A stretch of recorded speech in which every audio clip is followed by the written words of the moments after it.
আজকে আমি আপনাদের সাথে শেয়ার করব ফ্রাইড রাইসের সাথে খাওয়ার জন্য মজাদার একটা চিকেন আইটেম। প্রথমে এখানে চিকেনগুলো এরকম ছোট ছোট করে কেটে নিলাম। এর মধ্যে একটু লবণ, মরিচ আর আদা বাটা দিয়ে মেখে রাখছিলাম। মেশিনটা নিতেই ভুলে গেছি।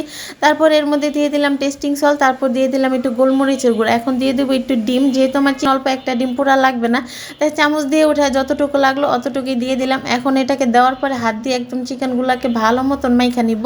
একদম প্রতিটা চিকেনের সাথে যেন ডিমটা ভালো মতন মাইখা যায়। মাখার পর এর মধ্যে দিয়ে দিলাম 1 টেবিল চামচের মতো কর্নফ্লাওয়ারটা দিয়ে চিকেন আর ডিমের সাথে ভালো মতন মাইখা নিলাম। এখন এগুলাকে একদম ডুবো তেলে ভাজতে হইব।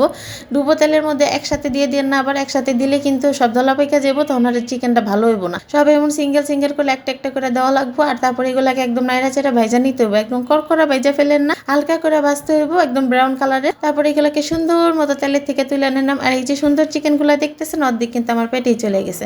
তারপর একটা ফ্রাই প্যানের মধ্যে তেল দিলাম। আর আমার মতন আকাম করে কেউ আবার এমনি করে আদা রসুন বাটা দিয়ে দিন, এত তেল ছিঁড়ছে ক্যামেরা থুয়ে দিছি দৌড়।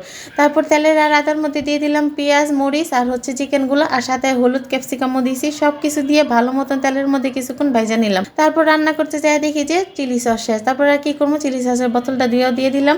তারপর এর মধ্যে দিয়ে দিলাম টমেটো সস আর সয়া সস। এখন সব কিছু দিয়ে ভালো মতন কিছুক্ষণ নাইড়া চেড়া রান্না করে নিলাম। তারপর এর মধ্যে দিয়ে দিলাম গোলমরিচের গুঁড়া, তারপর দিলাম একটু চিনি।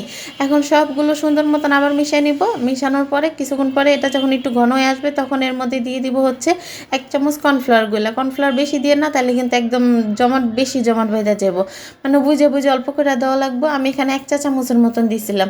তারপর এটাকে একদম ভালো মতন এরকম ঝোলটা একদম শুকায় শুকায় নিতে হবে। আবার বেশি শুকালে কিন্তু নামানোর পরে আরও বেশি দলা পাইকা যাব।